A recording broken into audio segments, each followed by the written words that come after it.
अगर तुम इस साल ड्रॉप ले रहे हो तो please physics chemistry and biology मत पढ़ना। अपने दिमाग को भी ट्रेन करना। सी, ड्रॉप ईयर में सिर्फ सिलेबस डिफ़िकल्ट नहीं होता, तुम्हारी लाइफ भी होती है। राइट नाउ अभी रिजल्ट आएगा, रैंक प्रिडिक्शन होगी, कट ऑफ आएगा, इतनी सब चीज़ें होगी। उसके बाद जैसे ही तुम ड्रॉप ईयर अपना ऑफिशियली स्टार्ट करोगे, वैसे ही रिलेटिव्स आगे पूछेंगे, घर वाले, सेम रूटीन बनेगा। तो चीज़ें ऐसे तुम्हारे आसपास होगी विच तुम्हें लगेगा कि ड्रॉप ईयर में तो ऐसा कुछ होना नहीं चाहिए था, मैं तो सिर्फ घर पे बैठ के पढ़ना चाहिए था, लेकिन ये सब एक्स्ट्रा चीज़ें हो क्या रही है और मैं कैसे इन सब से डील करूँ। और सी, मुझे अगर ये चीज़ जो मैं बताने वाली हूँ तुम्हें, फर्स्ट फैक्टर, अगर तुमने ये अभी सीख लिया ना, अगर मैं 2-3 साल पहले अपने ड्रॉप ईयर में सीख लेती ना, तो मुझे इतना बेनिफिट होता, मैं बता नहीं सकती। मैं ये चीज़ पिछले 3 मंथ से ट्राई कर रही हूँ and I can't tell you कि कितना भारी रिजल्ट है। सी, सबसे पहले मैं बता दूँ प्रॉब्लम क्या है। प्रॉब्लम ऐसी होती है कि अगर तुम एक चीज़, तुम्हारे किसी चीज़ की वजह से, कोई भी पार्ट की वजह से, कि तुम्हारा मूड ख़राब हो गया एंड देन उस मूड ख़राब को तुम उतना टाइम नहीं स्टिपुलेट करते हो। तुम उसको बोलते हो कि अरे आज टेस्ट में कम मार्क्स आए, तो मतलब कि टेस्ट में कम मार्क्स आना इक्वल्स टू पूरा दिन खराब होना। No route. अगर तुम्हें ऐसे लग रहा है कि टेस्ट में कम मार्क्स आए, ठीक है, तुम्हें थोड़ा गिल्ट में जाना चाहिए, उसके लिए तुम ले सकते हो half an hour, 1 hour maximum. उसके बाद बैठ जाओ अपने डेस्क पे, लगाओ, एनालिसिस करो कि किधर क्या प्रॉब्लम हुई है। उसके लिए तुम पूरा दिन बर्बाद नहीं होते हुए देख सकते। And here comes the main factor which is compartmentalisation. ये चीज़ तुम्हें सीखना पड़ेगा कि किस चीज़ को तुम्हें कितना टाइम स्टिपुलेट करना है। तुम हर एक चीज़ को पूरा पूरा दिन नहीं दे सकते। अगर तुम्हारे साथ कुछ बुरा हो रहा है तो उसको सिर्फ उतना ही टाइम दो, अलग सा कंपार्टमेंट बना लो तुम्हारे दिमाग में, और फिर उसके बाद मूव ऑन करो यार। हर चीज़ को लेके बैठ नहीं सकते हो तुम। अगर तुम्हारे मार्क्स कम आ रहे हैं टेस्ट में तो ठीक है, उसका एक अलग कंपार्टमेंट बनाओ, आधा घंटा रो लिया, 1 घंटा रो लिया, उसके बाद वापस बैक टू स्टडी, क्योंकि पढ़ोगे नहीं तो वापस अगले टेस्ट में तुम्हारे कम मार्क्स ही आएंगे। So please adapt this thing which is, नाम बड़ा लग रहा है तुम्हें, कंपार्टमेंटलाइजेशन, बट इतना बेनिफिशियल है ना। जैसे तुम्हारे माइंड में अदर थॉट आ रहा है, XYZ कुछ भी हो सकता, तुम्हारे दिमाग में तुम्हें खुद एक ट्रिगर बिठाना पड़ेगा। जैसे तुम्हारा mind out of the track जा रहा है, तुम्हें एक ट्रिगर बिठाना पड़ेगा। तुम्हें खुद को बोलना पड़ेगा कि फोकस फोकस फोकस। अभी मैं इसके लिए मैं इसमें टाइम नहीं दे सकता, अब मेरे पास इतना टाइम नहीं है कि मैं उस चीज़ में सोचूं। तो please back on the track. ऐसे तुम्हें माइंड में तुम्हें खुद ट्रिगर सेट करना पड़ेगा। मैं यहाँ पे वीडियो में तुम्हें बता रही हूँ, उससे ऐसा तो हो नहीं जाएगा कि तुम पहले फर्स्ट टाइम में ही सुन लिया और सीख लिया। तुम्हें ये चीज़ खुद अडेप्ट करनी पड़ेगी। You know, there is this beautiful line which is, your mind is the only barrier. कितना, एक सिंगल लाइन में इतना डीप मीनिंग है। सो अगर तुम्हारा माइंड ही हो, सिर्फ एक बैरियर सिर्फ तुम्हारा माइंड ही, ना तुम्हारे घर वाले, ना तुम्हारा सिलेबस है, ना तुम्हारा सो कॉल्ड फिजिक्स में न्यूमेरिकल नहीं बन रहा, या फिर फिजिक्स में तुम्हें ये चैप्टर, अगर ये है ही नहीं बैरियर, तो क्यों ना जो बैरियर है तुम उसे पहले हटाओ, क्यों ना उस ऑब्स्टैकल से पहले लड़ो तुम। तो प्लीज़ थोड़ा सा इधर इसको ट्रेन करो and then enter into your drop year. The second thing is कि सिलेबस कंप्लीट करना is a task obviously, but it is not the ultimate task जो तुम्हें कंप्लीट करना। तब तक तुम अपने चैप्टर को कंप्लीट, तुम देखो हर लेक्चर को 2x पे करके देख रहे हो, किस लिए देख रहे हो? तुम अपना टाइम बचाना चाहते हो, किस लिए? ताकि तुम क्वेश्चन प्रैक्टिस कर पाओ। अगर तुम एट द एंड वही नहीं कर रहे हो तो हाउ कैन यू से कि मैं 2x पे देख के अपना टाइम बचा रहा हूँ? तुम सिर्फ अपने माइंड को डाइवर्ट कर रहे हो। तो सबसे पहले ये चीज़ सोचना बंद करो, अगर मैं 2x पे देख रहा हूँ, मेरा टाइम बच रहा है, और फिर उस समय क्वेश्चन, अगर तुम 1x पे भी देखे ना और उसके साथ तुम सर के साथ अगर तुम क्वेश्चन प्रैक्टिस कर रहे हो, that is more beneficial than सिर्फ तुम 2x पे लेक्चर देखो।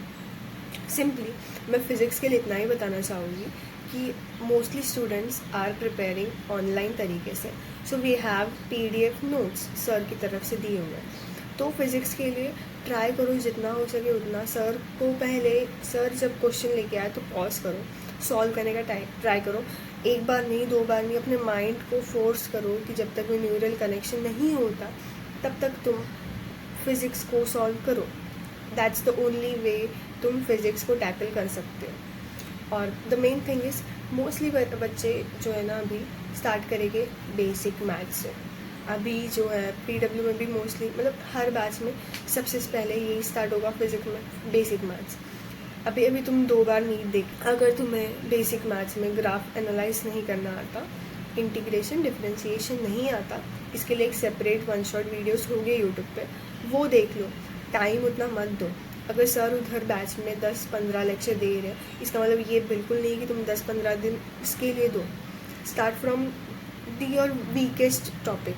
जैसे कि फिज़िक्स में मोस्टली बच्चों का 11th का SHM एंड वेव्स मतलब गिरे हुए रहते हैं, एंड उससे क्वेश्चंस कितने ईजी आते हो तुम्हें भी पता है। उससे स्टार्ट करो यार। 10-15 दिन बेसिक मैथ्स को देना, ये सिर्फ उन बच्चों के लिए जिनका बिल्कुल फाउंडेशन बिगड़ा हुआ है। अगर तुम्हें ग्राफ एनालाइज नहीं करना आता, आई थिंक सो 4 या 5 आवर्स का वीडियो मिल जाएगा कोई भी यूट्यूब पे, मतलब यूट्यूब पे किसी भी टीचर का, वो उसे देख लो। The best. तुम्हें बस एक पैटर्न समझना है कि ग्राफ एनालाइज कैसे करते, उसके बाद तुम्हें हर एक ग्राफ उनसे सीखने की ज़रूरत नहीं है। And the second thing is, जब तक सर और जब तक कोई भी बैच में कोई भी टीचर तुम्हें स्टार्टिंग के चैप्टर्स करा रहा है, इसका मतलब ये नहीं कि तुम बायो में भी लिविंग वर्ल्ड लेके बैठ जाओ। बिल्कुल नहीं। स्टार्ट करो। तुम्हारा जो वीक टॉपिक है वो, ये तुम्हारा ड्रॉप ईयर है, तुमने डिसाइड किया, तो तुम्हारा प्लान होना चाहिए, स्केड्यूल भी तुम्हारा ही होना चाहिए, तुम्हें कब तक सब कुछ कंप्लीट करना है। सो अपने वीक चैप्टर्स का टॉपिक बनाओ, एक लिस्ट बनाओ, और तुम्हें कैसे टैकल करना है, किस मंथ में कितने चैप्टर्स का टारगेट होना चाहिए, वो लिख के रखो। तुम्हारे अगर आंखों के सामने एक स्ट्रक्चर होगा, तब जाके तुम उसमें वर्क कर पाओगे। ऐसा बिल्कुल नहीं हो सकता कि तुम रोज़ सुबह उठो, तुम्हारा रोज़ सुबह कुछ तो दिमाग में आएगा, अच्छा आज मैं ये करता हूँ, फिर ऐसा अंधाधुंध चलोगे तो फिर कुछ नहीं होगा। और अपने टारगेट में ऐसे कुछ दिन बफर जोन में ज़रूर रखना। तुम्हारी हेल्थ हो सकती है कभी कॉम्प्रोमाइज़ हो सकता है कुछ इमरजेंसी प्लान आ जाए घर में ही, मतलब फंक्शन में अटेंड करना हो, तो किसी इवेंट में जाना हो, सो उसके लिए एक इमरजेंसी डे प्लान रखो। उस दिन तुम्हें क्या करना है, अगर तुम्हारा ऐसा लग रहा है कि तुम पूरा दिन जाने वाला है या फिर हाफ डे जाने वाला है, तो उस दिन के लिए तुम एक छोटा सा स्टिकी नोट पे ये लिख के रख सकते हो कि अगर मैं जैसे ही आ गया उस इवेंट से, तो मैं क्या करूँगा। बिल्कुल भी ये मत सोचने बैठ जाना, अच्छा आज इवेंट में ये हुआ फिर वो हुआ फिर, ऐसा बिल्कुल नहीं।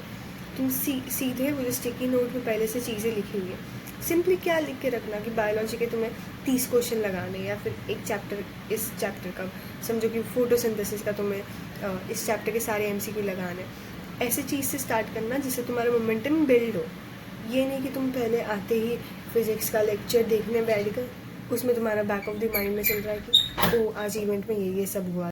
एंड ड्रॉप ईयर में दोस्ती कम नहीं होती, प्रायोरिटीज़ चेंज होती है। क्योंकि अगर तुम्हारा दोस्त है वो समझ नहीं रहा कि तुम बिज़ी हो, तो याद रखना वो आगे भी दोस्त नहीं रहेगा, वो कुछ काम का नहीं है, ये एक्सेप्ट करना सीखो। And last but not the least, ये सब जो टिप्स थे, ये सब टिप्स जो जनरली होता है ना कि लेक्चर तुम ऐसे देखो, वो लेक्चर वैसा देखो, नोट्स ही बनाओ, मैं जनरली ये सब चीज़ें इंक्लूड नहीं करना चाहती थी, क्योंकि ये सब चीज़ें ऑफिशियली टीचर अपने बैच में बता देते हैं। तो ऐसी चीज़ें मैं क्यों बताऊँ, अगर वो चीज़ टीचर का काम है तो।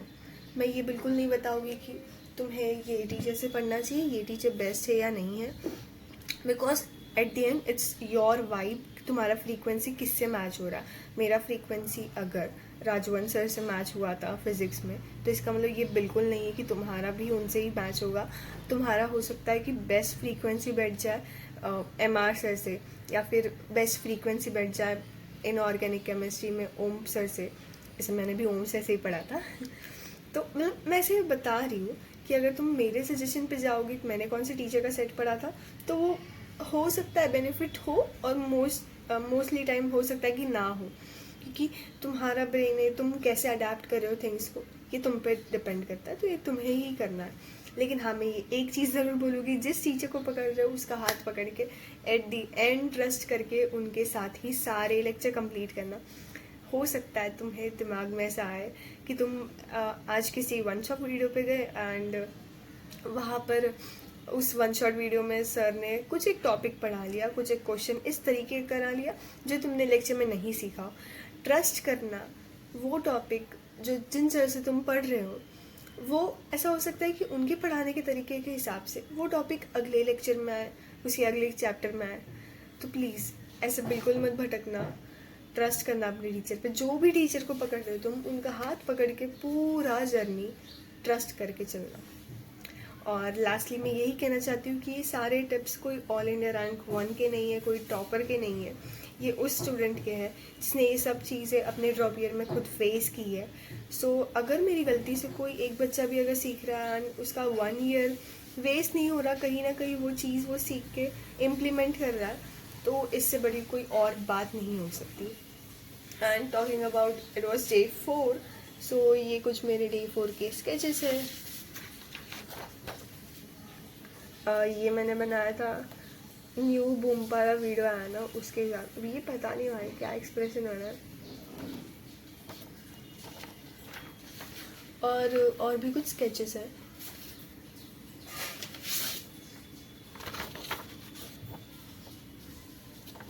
अच्छा, कैन यू आइडेंटिफाई मैं किसका फेस बना रही थी? अगर तुमने कर दिया तो फिर मेरे लिए मतलब और कोई बड़ी बात नहीं हो सकती। अगर तुमने आइडेंटिफाई कर लिया तो she is a K pop idol. By the way, yeah that's it. And मुझे ऐसा लग रहा है कि मेरे जो 30 डेज चैलेंज है उसमें मैं सिर्फ स्केचेस ही बना रही हूँ, तो अभी मुझे और भी कुछ चीज़ें ऐड करनी चाहिए। मैंने अपने आप पे, अपने पे कभी भी अपनी हेल्थ पे इतना मैंने फोकस नहीं किया। सो आई थिंक सो मुझे अभी इंक्लूड करना चाहिए अपनी हेल्थ को। तो या कुछ एक्सरसाइज एंड वर्कआउट वगैरह शुरू करना पड़ेगा। तो या वो भी शुरू करेंगे ज़रूर से, मैं सब कुछ अपडेट कर ही दूँगी यहाँ पर। That was it for day 4। This is the signing off. अपने कोई भी डाउट हो regarding your drop year, regarding all the questions, PW से ही अगर कुछ क्वेश्चंस रहा तो बिल्कुल मुझे तुम पूछ सकते हो कमेंट में। इट्स कमेंट बॉक्स फ्री है, ठीक है? तो या that's it, this is the signing off.